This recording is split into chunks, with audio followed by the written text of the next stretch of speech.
Hi friends, எல்லாரும் எப்படி இருக்கீங்க? நல்லா இருக்கீங்களா? நானும் நல்லா இருக்கேங்க. நம்ம வெயிட் லாஸ் முடிஞ்சு இன்னையோட 2-3 நாள் ஆயிடுச்சுது. தவிர்க்க முடியாத காரணங்களால வீடியோ எடுக்க முடியலங்க. சாரி, மன்னிச்சுக்கோங்க. இன்னைக்கு சண்டே, வேகமா சர்ச்சு கிளம்பிட்டு சரி எப்படியாவது வீடியோ எடுத்துடணும் அப்படின்னு சொல்லிட்டு இன்னைக்கு எடுக்க முயற்சி பண்ணி இன்னைக்கு எடுத்தும் முடிச்சுட்டேங்க. நம்ம வெயிட் லாஸ் பண்ணி எத்தனை கிலோ நான் குறைஞ்சிருக்கேன் அப்படிங்கிறத இந்த வீடியோல சொல்லியிருக்கேங்க. மிஸ் பண்ணாம பாருங்க, ஸ்கிப் பண்ணாம பாருங்க. இப்போ வாங்க நம்ம வீடியோக்குள்ள போயிடலாம். ஃபர்ஸ்ட் நாள்ல நான் ஒரு 7 நாளைக்கு வெயிட் லாஸ் பண்ணிக்கிட்டு இருக்கும் போது என்னால பசி வந்து கண்ட்ரோல் பண்றது கொஞ்சம் கஷ்டமா இருந்துச்சுங்க. அதுக்கப்புறம் 7 நாள் 8 நாள் அப்படி ஆகிட்டே போகும்போது நம்மளுக்கு பசியை கண்ட்ரோல் பண்ண கிட்டத்தட்ட பழகிடுச்சு. நம்ம உடம்பு வந்து அதுக்கப்புறம் ஏத்துக்குச்சு. சரி, இவங்க இவ்வளவுதான் கொடுப்பாங்க நம்ம உடம்புக்கு சாப்பாடு அப்படிங்கிறது போல உடம்பு வந்து ஏத்துக்குச்சு. அதுக்கப்புறம் எனக்கு கொஞ்சம் கஷ்டம் தெரியல. அப்படியே வெயிட் லாஸ் 30 நாளையுமே வெற்றிகரமா சூப்பரா முடிச்சாச்சுங்க. அப்புறம் பாத்தீங்கன்னா, இந்த வெயிட் லாஸ் பண்ற போத நம்ம கடைபிடிக்க வேண்டிய விஷயங்கள் பாத்தீங்கன்னா என்னன்னு பாத்தீங்கன்னா, ஆயில் ஃபுட்டு நம்ம கண்டிப்பா எடுக்கக்கூடாது. எண்ணெயில பொரிச்ச எந்த உணவா இருந்தாலும் நம்ம எடுக்கக்கூடாது. அதை முற்றிலும் தவிர்த்திடணும். அதுக்கப்புறம் பாத்தீங்கன்னா, ஒயிட் சுகர் பாத்தீங்களா, அதை அறவே தொடக்கூடாதுங்க. நாட்டு சக்கரை நீங்க போட்டுக்கலாம். அதுவும் கம்மியான இனிப்பு வந்து கம்மியா அரை இனிப்பு தான் நீங்க போட்டுக்கணும்.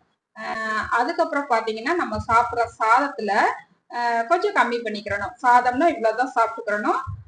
அதுக்கப்புறம் காய்கறிகள், முக்கியமா சொரக்காய் சாப்பிடுங்க. நீங்க வெயிட் லாஸ் பண்றேன் அப்படின்னு சொல்லி நீங்க ஆரம்பிச்சீங்கன்னா டெய்லி சொரக்காய் சாப்பிடணும். சொரக்காய் சாப்பிட்டீங்கன்னா உங்க உடம்ப சீக்கிரமாவே குறைச்சிடுங்க. சொரக்காய், அப்புறம் வெள்ளை பூசணி இருக்கு பாத்தீங்களா, அது இதெல்லாம் கண்டிப்பா நீங்க வெயிட் லாஸ் பண்ணும் போது எடுத்துக்கிறணும். அதுக்கப்புறம் பயிர் வகைகள் புரோட்டீனுக்கு பாசிப்பயிர், சுண்டல், அப்புறம் கொள்ளுப்பயிர் வந்து வாரத்துல 2 நாளைக்கு எடுத்தா போதும். நம்ம ஊர்ல பாத்தீங்கன்னா எப்ப பார்த்தாலும் வெயில் தான் அதிகமா இருக்குது. அதனால கொள்ளுப்பயிர் வந்து வாரத்துல 2 நாளைக்கு எடுத்துக்கிட்டா போதும். பெரும்பாலும் அந்த கொள்ளுப்பயிர் எடுக்கும் போது சொரக்காவும் நான் ஒரு சில நேரங்களில் சாப்பிடுவேன் பாத்தீங்களா, சொரக்காய் போட்டு கொள்ளுப்பயிர் போட்டு கூட்டுக்குள்ள பண்ணி சாப்பிடுவேன் பாத்தீங்களா, அந்த மாதிரி கூட எடுத்துக்கங்க. இல்லைன்னா கொள்ளுப்பயிரை நீங்க தாளிச்சு நீங்க சாப்பிடும் போது வாரத்துல 2 நாளைக்கு மட்டும் எடுத்துக்கோங்க போதும். உடம்பு ஓவரா ஹீட் ஆயிரும் பிறகு, அதனால பல பிரச்சனைகள் வந்துடும். அதுக்கப்புறமா பாத்தீங்கன்னா 2 நாளைக்கு முன்னாடி ஒரு செய்தி பாத்தீங்க. 12ஆம் கிளாஸ் முடிச்சு காலேஜ் போறான்னு நினைக்கிறேன். அந்த பையன் வெயிட் லாஸ் பண்றேன் அப்படின்னு சொல்லிட்டு வெறும் தண்ணி மட்டுமே குடிச்சுக்கிட்டு வெயிட் லாஸ் பண்ணியிருக்கான்.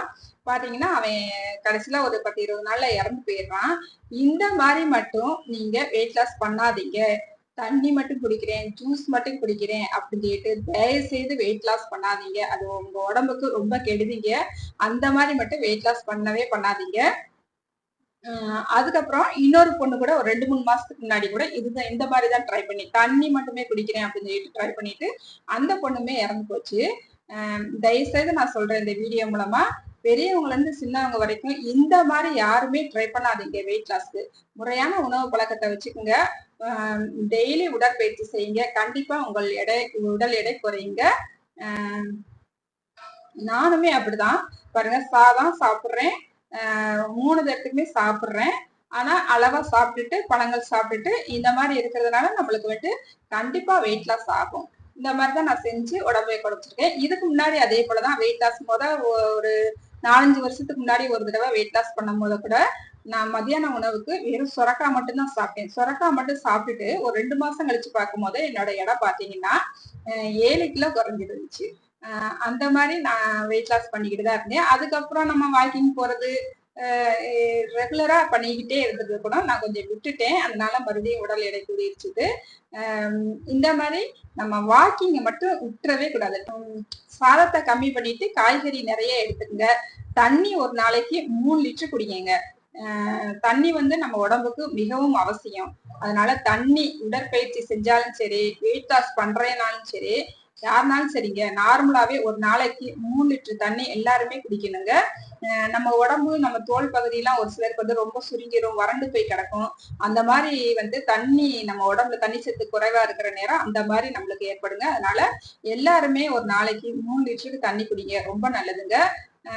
சரி வாங்க, நான் பேசிட்டே இருக்கேன். நான் எவ்வளவு எடை குறைஞ்சிருக்கேங்கிறத நம்ம வீடியோல போய் பார்த்துட்டு வந்துடலாம். வெயிட் பார்க்க போறோம், எவ்வளவு இருக்குன்னு வாங்க பார்த்துடலாம். எடை மிஷினு கரெக்டா இருக்குது. அதே 0 கட்டு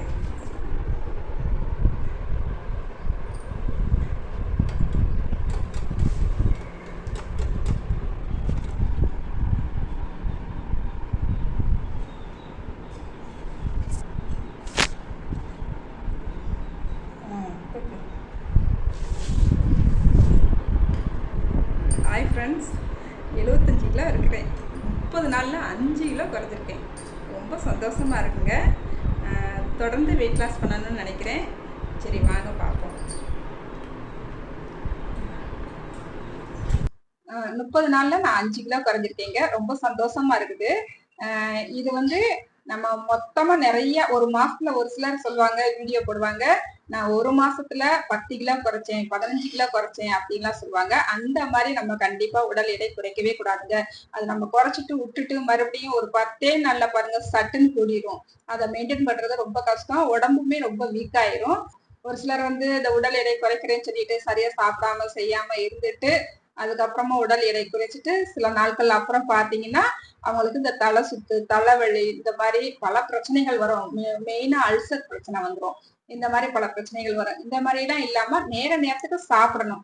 கரெக்டா 9 மணிக்கு காலை சாப்பாடு, மதியானம் 1 to 2க்குள்ள மதியான சாப்பாடை முடிச்சிடணும். சாயங்காலம் முடிஞ்ச அளவு 6 மணிக்குள்ள நம்ம நைட் சாப்பாடை முடிச்சிடணுங்க. இந்த மாதிரி நீங்க செஞ்சுட்டு அதுக்கப்புறம் காலையில எந்திரிச்சு 1 hour வாக்கிங் போங்க. இந்த மாதிரி நீங்க இருந்தீங்கன்னா கண்டிப்பா உடல் எடை குறையுங்க. இந்த மாதிரி நீங்க ஃபாலோ பண்ணுங்க. நானும் இந்த மாதிரி ஃபாலோ பண்ணி தான் என்னோட உடல் எடையை நான் குறைச்சிருக்கேங்க. நானும் இதையே மெயின்டைன் பண்ணுவேன். எப்படி நான் சொல்றேன்னா, எங்க வீட்டுக்கார் பாத்தீங்கன்னா நான் உங்களுக்கு ஏற்கனவே சொல்லியிருக்கிறேன்.